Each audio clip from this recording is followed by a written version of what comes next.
for an interview with me. And to start out, when the war started, or when you joined the Army, what were you doing before that? I was a student at Ball State University in Muncie, Indiana, a sophomore. Mm-hmm. And did you enlist, or did you get a notice from the draft? No, I enlisted. I tried to get in the Air Force, and I couldn't because of my eyes.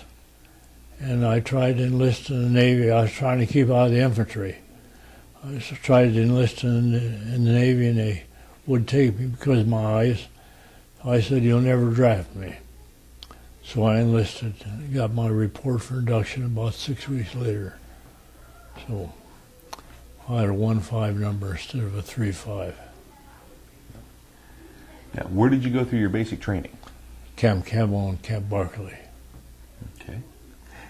And when did you come to be attached to the 12th Armored? Sir? When did you join the 12th Armored Division? Was it Campbell after your training? I went directly into the 12th from Induction Center in Indianapolis. Okay.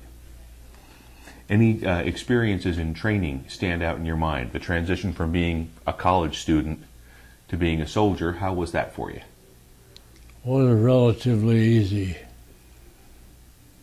I had no particular problems. I was a farm boy and used to hard work, and I was in training to go out for long distance cross-country running, so I was in good shape. I was 6 foot, 133 pounds, all nails, run all day long. So I was in good shape. I had no problem with the physical training or any of that nature, so I was fortunate in that respect. Okay, can you tell me about the trip overseas on the ship? As I recall, we were prohibited from being on deck because of the high seas. We had 50-foot waves, and the bow of the ship would lift out of the water, and then it would drop down, and the screws would come out, and the whole ship would shake, just vibrate all over. It's pretty rough weather. They said it was the worst weather they'd had in the North Atlantic in 19 years. I believed it. Most of us got sick. So from there to England, any experiences with the English people?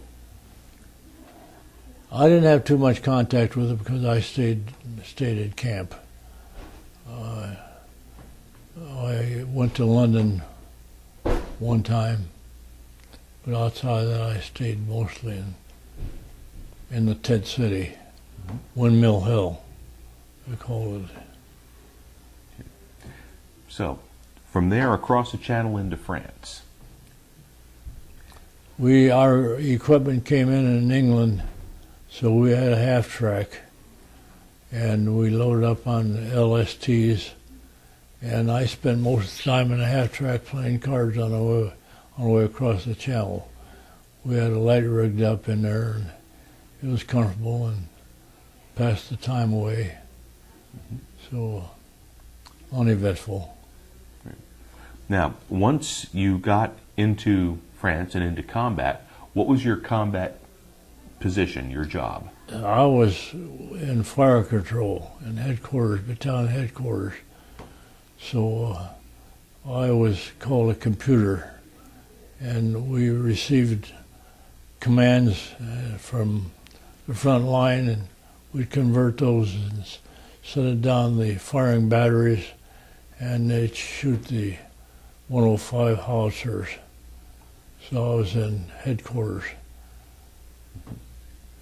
battalion headquarters. Okay. Can you tell me a little bit about your first combat experience? We went in the line on December the 7th.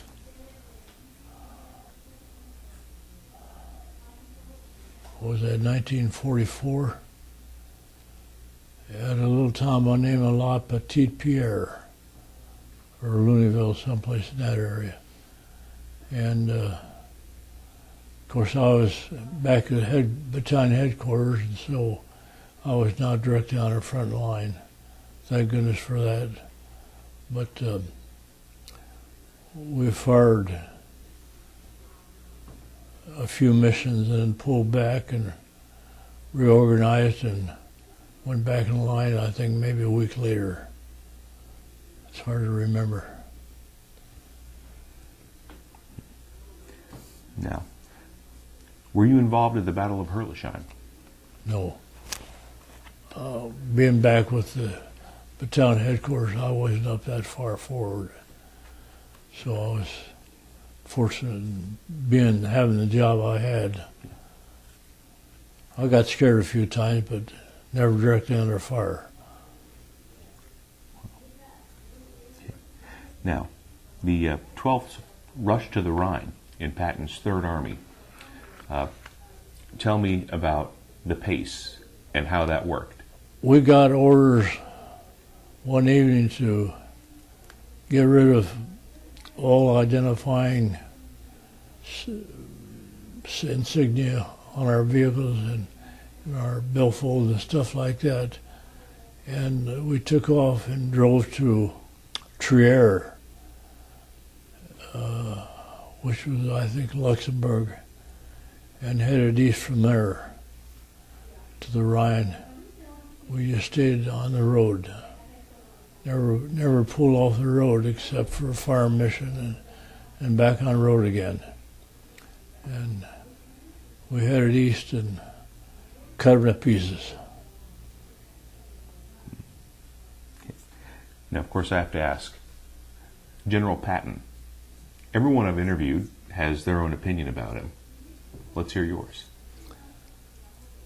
Well, he knew armor and knew how to use armor. And he also had the opinion that being on the offensive was safer than being on the defensive. And that's the way he fought the war. So I had no personal contact with him other than that, being spearheaded with him. Now, once across the Rhine and into Germany, were you ever involved in or did you witness any of the liberations of the prisoner of war camps or the concentration camps? Not directly. I saw some of the people that, after they've been released, are freed from the concentration camps. So there's no question in my mind about what they existed. Okay. Can you remember where you were and what you were doing when you heard that the war had ended? We were heading down the Inn River towards Innsbruck.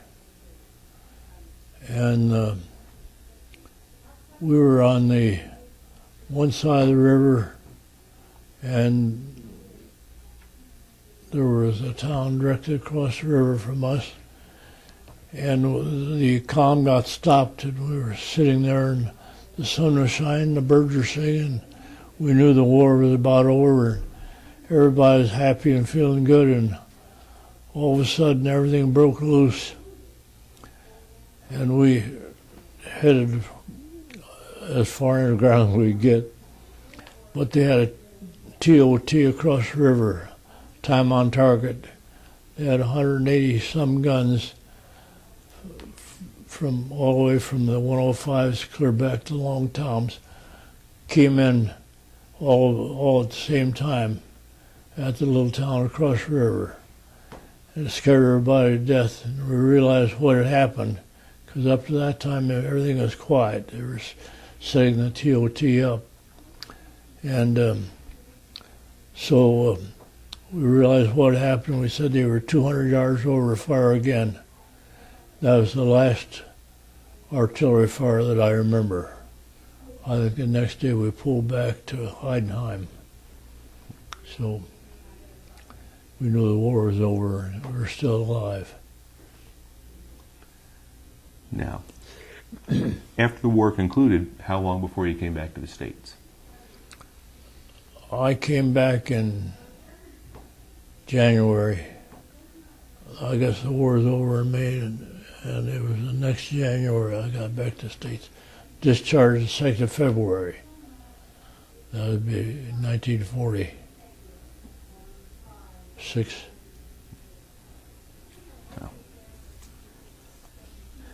Now, along the way, anything that I didn't ask about that you'd like to talk about? Any experiences, people, stories that you'd like to share?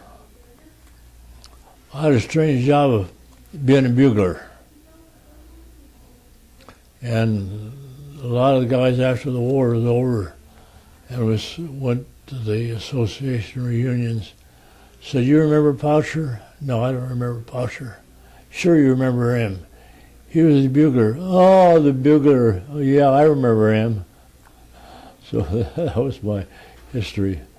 I had a cornet. I didn't use a bugle. I had a cornet, and that was better music than the bugle. But we had 5 buglers at one time, one from each battery. And so I pulled bugle of the guard once a week, basically, which said I didn't have to stand guard or didn't have to pull KP. So it was a pretty soft job. And so that lasted until we shipped overseas. But I stood guard maybe once or twice the whole time I was in the service. So I was lucky.